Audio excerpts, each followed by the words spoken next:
Olá, diálogos, qual o caminho seguir? É uma conversa que temos a cada dia sobre a moral cristã. E hoje nós temos a grata satisfação de receber aqui no nosso programa o Padre Toninho, Padre Antônio Aparecido Alves.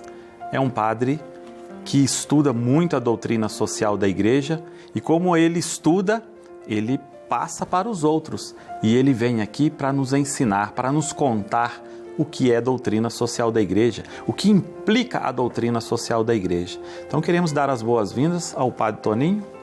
Obrigado por o senhor aceitar o nosso convite, Padre Toninho.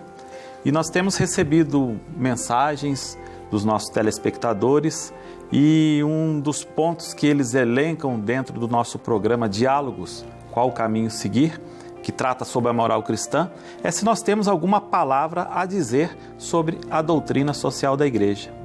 E gostaria que o senhor, que é um especialista nisso, pudesse nos ajudar. Grato, Padre Mauro, e parabéns à TV Aparecida por essa iniciativa de ter esse diálogo sobre doutrina social. 1961, na encíclica Mater et Magistra, São João XXIII disse: eu queria que a doutrina social fosse divulgada por todos os meios, possíveis e imagináveis. Rádio, televisão, imprensa escrita, falada, etc. E quanto mais a gente divulga, tanto mais a gente amplia esse rico patrimônio, já entrando na sua provocação inicial, nesse rico patrimônio que constitui esse conjunto de ensinamentos no que se refere à vida social, econômica e política, e que deve orientar a prática dos cristãos. Eu sempre gosto de dizer o seguinte: a Igreja, ou melhor, os cristãos, sempre se dedicaram aos pobres, sempre tiveram essa atenção para com os mais vulneráveis. Começa lá no livro dos Atos, aquela partilha que havia naquela primeira comunidade. Começa Paulo fazendo uma coleta em prol dos mais carentes e vulneráveis. Em uma de suas epístolas, Paulo diz que Pedro diz para Paulo que uma das condições é não se esqueça dos pobres. Então a Igreja sempre teve essa atenção para com os mais pobres. Mas, a partir da Revolução Industrial, ali do século XIX, a partir dali os cristãos começaram a ser interpelados por causa da crescente pobreza, mortes e exploração. E os cristãos sentiram-se desafiados à sua consciência. E começou um movimento chamado catolicismo social. Mas faltava uma palavra oficial da Igreja. E foi exatamente Leão XIII, em 1891, que deu início ao que nós chamamos hoje doutrina social da Igreja, com a sua primeira encíclica, Rerum Novarum.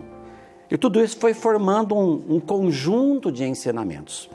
Estou vendo aqui o compêndio da doutrina social da Igreja, aqui exposto, e esse conjunto de ensinamento nós temos aqui neste compêndio. Muito bem, Padre Toninho. Eu sei que o senhor escreveu um livro, porque eu tenho ele aqui em minha mão, Doutrina Social da Igreja, um guia prático para estudo. E qual é a importância da palavra de Deus para esse estudo da doutrina social da Igreja? A palavra de Deus é a fonte. E quando nós dizemos palavra de Deus, eu queria até esclarecer que a gente sempre tem presente aquilo que diz a Dei Verbum. A Dei Verbum diz que nós temos a palavra de Deus escrita, e encontramos nas Sagradas Escrituras, e a palavra de Deus vivida na fé da Igreja.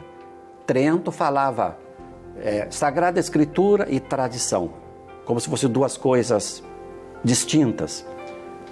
O Dei Verbum prefere dizer tudo isso na expressão palavra de Deus escrita e palavra de Deus vivida na fé da Igreja. Então a palavra de Deus está na fonte da doutrina social.